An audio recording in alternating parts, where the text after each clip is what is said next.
શ્રીજી મહારાજની જય, યોગીજી મહારાજની જય, પ્રમુખ સ્વામી મહારાજની જય, મહંત સ્વામી મહારાજની જય, સુરત અક્ષરધામ મહોત્સવની જય. પરમ પૂજ્ય મહંત સ્વામી મહારાજની આજ્ઞાથી આપણે સૌ રોજ 15 મિનિટ પ્રાપ્તિનો વિચાર કરીએ છીએ અને એમાં પણ છેલ્લા કેટલાક દિવસોથી આપણે આ પ્રાપ્તિના વિચાર ઉપર ગોષ્ઠીનો લાભ લઈ રહ્યા છે. એ જ ગોષ્ઠીમાં આજે આપણે પ્રાપ્તિના વિચારની અંદર એક વિશેષ પાસું જોવાના છીએ. એ છે સંતો અને હરિભક્તો વચ્ચેની પરસ્પરની આત્મીયતા. પરમ પૂજ્ય મહંત સ્વામી મહારાજે પ્રાપ્તિના વિચારની વાત કરતા એકવાર પોતાના આશીર્વચનમાં કહ્યું હતું કે આ સત્સંગ કેટલો સાચો છે. એ સત્પુરુષનું જીવન જુઓ, સત્સંગનો ઢાળો જુઓ તો આપણને ચોખ્ખું દેખાય કે આ બધું સાચું છે. એમાં સ્વામી આજે શબ્દો આપ્યો કે સત્સંગનો ઢાળો આપણે જુઓ, તો જે રીતે સત્સંગની અંદર પરસ્પર સંતો અને હરિભક્તોને જે રીતે આત્મીયતા છે, એ જે ઢાળો આપણને દેખાય છે, એ જે હેત, એક નિસ્વાર્થ સંબંધ જે આપણને દેખાય છે, એના આધારે આપણને ખબર પડે છે કે આ સત્સંગ કેટલો સાચો છે. એમાં આપણે આજે એક પ્રસંગ જોઈએ તો ગુણાતીતાનંદ સ્વામીના જીવન ચરિત્રની અંદર આ પ્રસંગ ખૂબ જ સુંદર રીતે વર્ણન કરવામાં આવ્યો છે.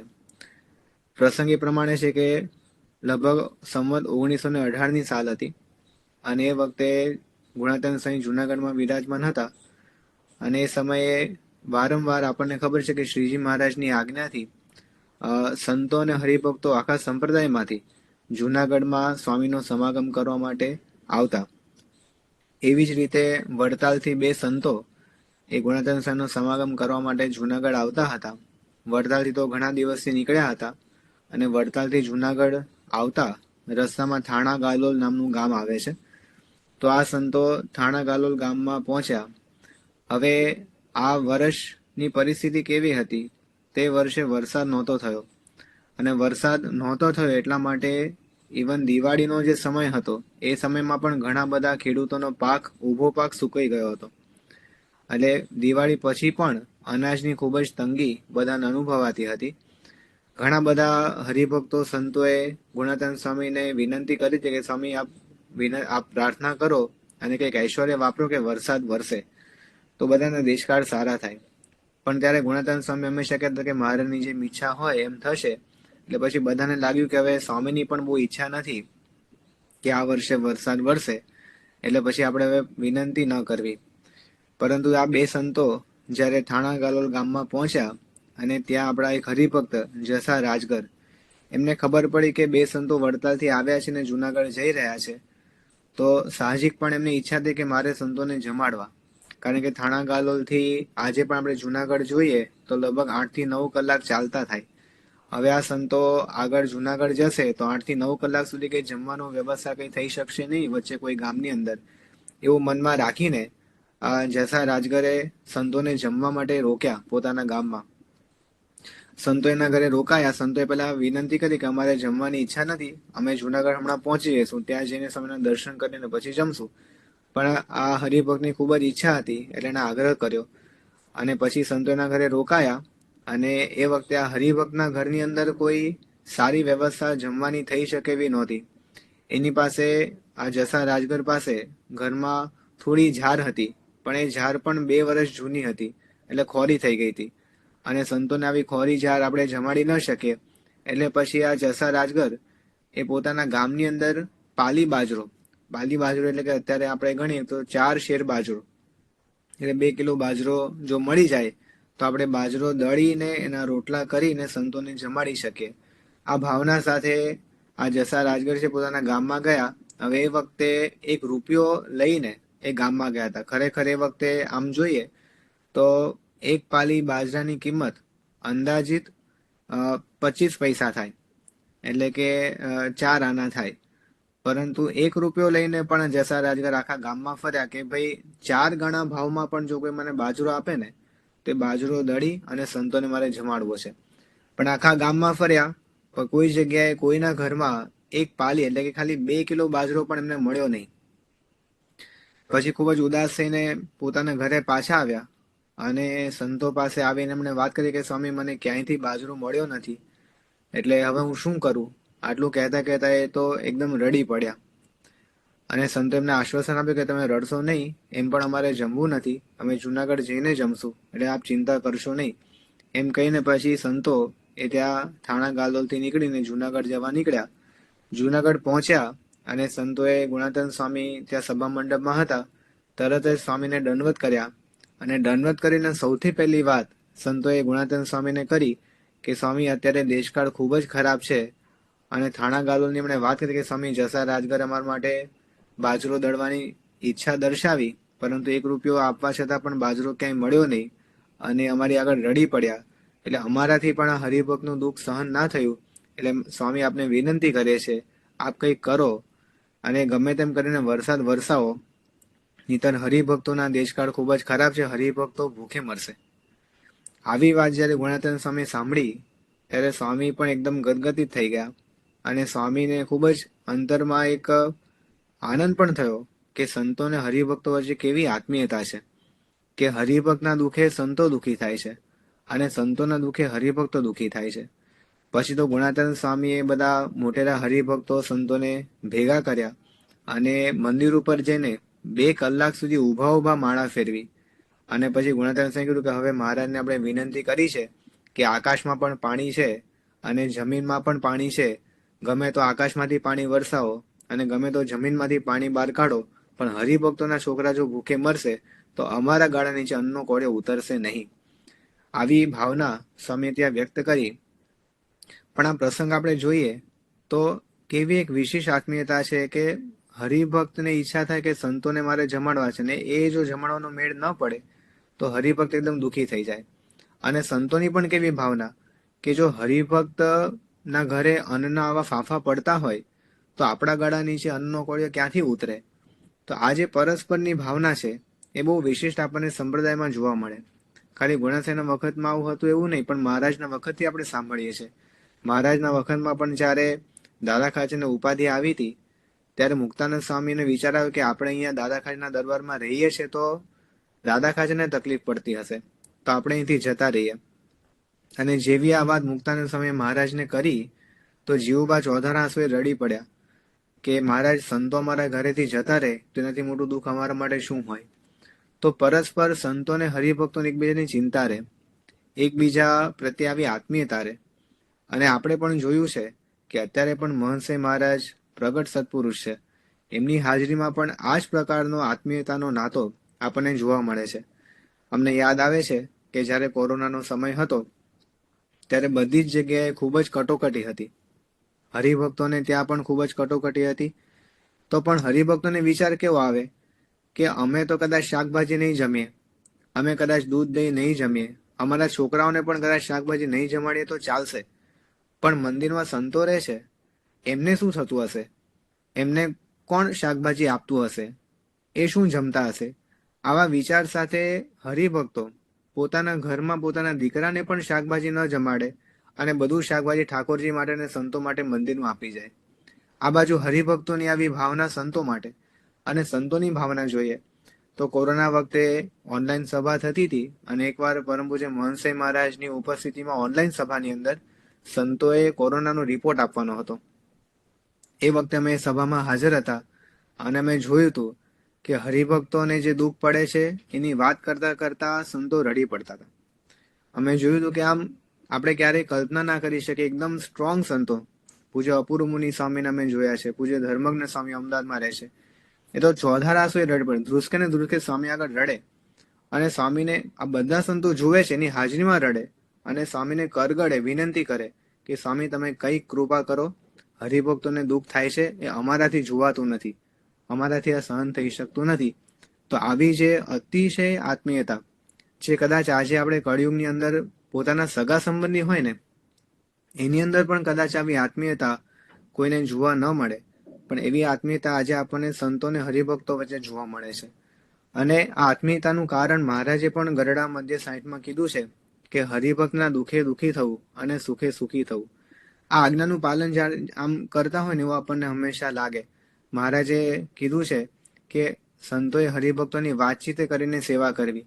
તો આપણે જોઈએ છે કે અહીંયા ધારો કે સારંગપુર અહીંયા ટ્રેનિંગ સેન્ટર છે, તો અહીંયા સંતો પણ તાલીમ લે છે. એવી રીતે યુવા તાલીમ કેન્દ્ર પણ ચાલે છે. તો યુવા તાલીમ કેન્દ્રના યુવકો પણ અહીંયા તાલીમ લેતા હોય છે. તો હમણાં જ એક બેચ પૂરી થઈ, તો દર વર્ષે જ્યારે સંતો ત્યાં યુવકોને કથા વાર્તા દ્વારા તાલીમ આપે છે, તો 6 મહિનાની તાલીમને અંતે બધા યુવકો એટલા કૃતજ્ઞતાનો અનુભવ કરે છે કે છેલ્લી વિદાય સભા જ્યારે થાય તો બધા યુવકો 200 યુવકો એક સાથે સંતોને દંડવત કરે. તો યુવકો સંતોને દંડવત કરે, હરિભક્તો સંતોને દંડવત કરે, એ આપણને મહિમા જોવા મળે. એની સાથે સાથે સંતોમાં પણ આપણને જોવા મળે. પરમ પૂજ્ય મોહનસાઈ મહારાજની આજ્ઞાથી જે બાળકોએ સત્સંગ દીક્ષાનો મુખપાઠ કર્યો, તો બધા સંતોએ બાળકોને દંડવત કર્યા હતા. અને શતાબ્દી મહોત્સવ વખતે જ્યારે સ્વયંસેવકોએ અગાધ પરિશ્રમ કરીને સેવા કરી હતી, તો એ સ્વયંસેવકોની સભાની અંદર પરમ પૂજ્ય મોહનસાઈ મહારાજની આજ્ઞાથી અને બધા સંતોના અંતરના ભાવથી બધા જ સંતો અને સદગુરુ સંતોએ પણ બધા સ્વયંસેવકોને દંડવત કરેલા હતા.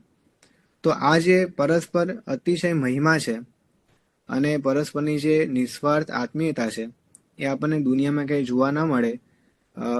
આપણે કીર્તનમાં સાંભળીએ છીએ કે કલી મેં સાચો સતયુગ આવ્યો. તો કેમ સાચા સતયુગનો અનુભવ આપણને અત્યારે થાય છે? તો ભગવાન પ્રગટ છે, એટલા માટે એ ભગવાનની શક્તિથી આજે કળિયુગની અંદર પણ જ્યારે કોઈ ઘરના સભ્યો પણ કોઈને પૂછતા ના હોય, ત્યારે સત્સંગમાં બધા એકબીજા સાથે એકદમ સુરત ભાવથી, એકદમ આત્મીયતાથી રહે છે. તે ભગવાનનો પ્રતાપ છે. પરમ પૂજ્ય મોહનસાઈ મહારાજ ઘણીવાર કહેતા હોય છે, પુરુષોત્તમ બોલ્યા પ્રીતિનું વાક્ય છે કે સંપ એ ભગવાનનું દૈવત છે. અને પરમ પૂજ્ય મોહનસાઈ મહારાજ એનું નિરૂપણ કરતા કહેતા હોય છે કે સંપ એ ભગવાનની શક્તિ છે. એનો અર્થ શું થયો કે આજે પણ જે સંપ આપણને સંપ્રદાયમાં જોવા મળે છે, એ ભગવાનની શક્તિ છે. એટલે કે ભગવાન પ્રગટ હોય તો જ આવો સંપ પ્રગટ હોય.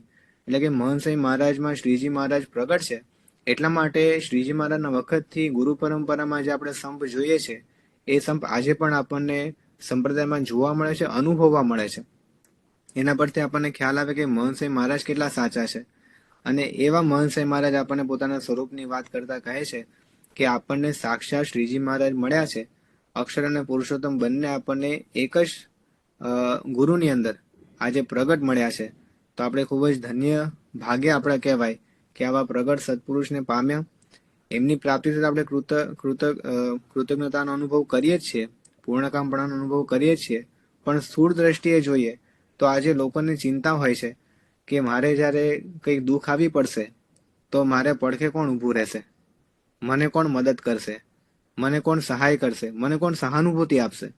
આ બધા પ્રશ્નો દુનિયામાં લોકોને હોય છે. પરંતુ આપણે સત્સંગમાં અનુભવ કરીએ છીએ કે એક પણ હરિભક્તને સહેજ પણ દુઃખ આવે તો આખી સંસ્થા, આખું મંડળ એ હરિભક્તને મદદ કરવા માટે એકદમ તત્પર હોય છે. એટલે આપણે સ્થૂળ દ્રષ્ટિએ પણ જોઈએ તો આવા પ્રગટ સત્પુરુષના આશ્રયની અંદર આપણે એકદમ નિશ્ચિંત થઈ ગયા છે અને આપણે એકદમ સલામતીનો અનુભવ આ સંપ્રદાયની અંદર કરીએ છીએ. અને એમાં પણ આપણે મૂળ જોઈએ તો આપણને પ્રગટ સત્પુરુષ મળ્યા છે, મોહનસાઈ મહારાજ. તો એમની પ્રાપ્તિથી આપણે પૂર્ણકામ છીએ, આપણે કૃતાર્થ છીએ. હવે આપણને કોઈ જ અંતરમાં ચિંતા નથી, કોઈ અંતરમાં ભય નથી. ભવિષ્યમાં શું થશે, ક્યાં જશું, એવો કોઈ પ્રશ્ન આપણને થતો નથી. કારણ કે આપણને પ્રગટ સત્પુરુષનો આશ્રય થયો છે. એટલે ધન્યોસ્મી પૂર્ણ કામોસ્મી નિષ્પાપો નિર્ભય સુખી અક્ષર ગુરુ યોગેન સ્વામિનારાયણ આશ્રયાત. પ્રગટ સત્પુરુષ એટલે કે શ્રીજી મહારાજના અખંડ ધારક સંતના આશ્રયથી આપણે અત્યારે નિશ્ચિંત છીએ. તો મોહનસાઈ મહારાજની આજ્ઞાથી આવા પ્રાપ્તિના વિચાર સાથે એમણે આપણને જણાવ્યું છે કે રોજ આપણે આવા વિચાર સાથે માનો મળી છે મોટી વાત એ પદોનું ગાન કરવું. તો હવે આપણે પણ એ પદોના ગાનમાં જોડાઈએ. શ્રી સ્વામિનારાયણ ભગવાનની જય.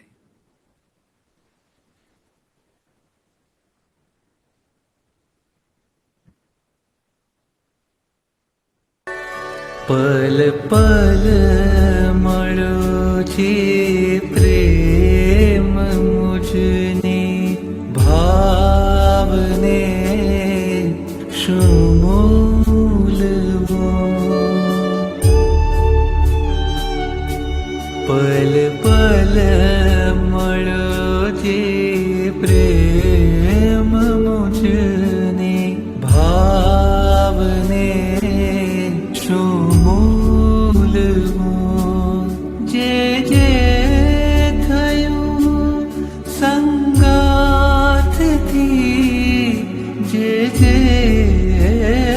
થયું સંગાથથી હું કેમ જશમાંથી લઉં નહીં યોગ્યતા તો એ મળ્યું દાવો હવે શેનો કરું કૃતજ્ઞતા હૃદય ભરી કૃતજ્ઞતા હૃદય ભરી સેવા સદા સૌની જમું પલ પલ મળો જે પ્રેમ મુજને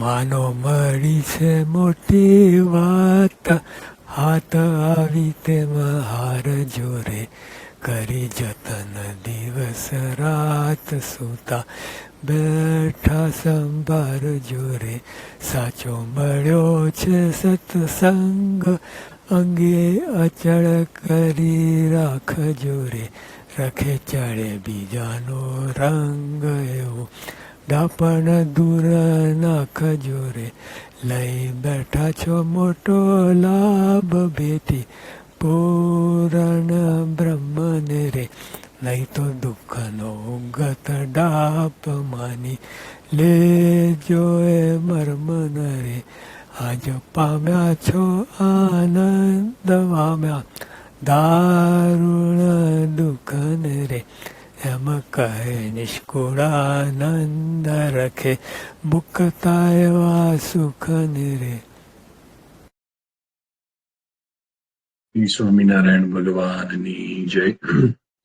આજે આપણને પૂજ્ય અધ્યાત્મ ચિંતન સ્વામીએ આપણને જે સત્સંગ મળ્યો છે એની અંદર સત્પુરુષ સંતો અને હરિભક્તો પ્રત્યેની જે આત્મીયતા એના ખૂબ સુંદર એકાવો દ્રષ્ટિકોણ આપ્યો, જેથી આપણને સતત યાદ આવે કે આપણે કઈ સંસ્થાના સહભાગી થયા છીએ કે જેમાં આવો સંતો ભક્તો પ્રત્યેનો આત્મીયતાનો સંબંધ છે, જેને લઈ અનેક સત્સંગની પણ મજા આવે છે. તો આ વિચાર જયારે આપણે કરીએ ત્યારે આપણને વિશેષ સત્સંગનો, સત્પુરુષનો, બધા સંતો ભક્તોનો મહિમા સમજાય એવી સુંદર છણાવટ આજે એમણે પોતે કરી. પૂજ્ય આત્મ ચિંતન સ્વામીનો ટૂંકમાં પરિચય જોઈએ તો પોતે અત્યારે પૂર્વાશ્રમમાં ઓસ્ટ્રેલિયાથી વધારે છે અને બીફોર્મનો એમનો અભ્યાસ કર્યો. માતા પિતાના એકના એક દીકરા.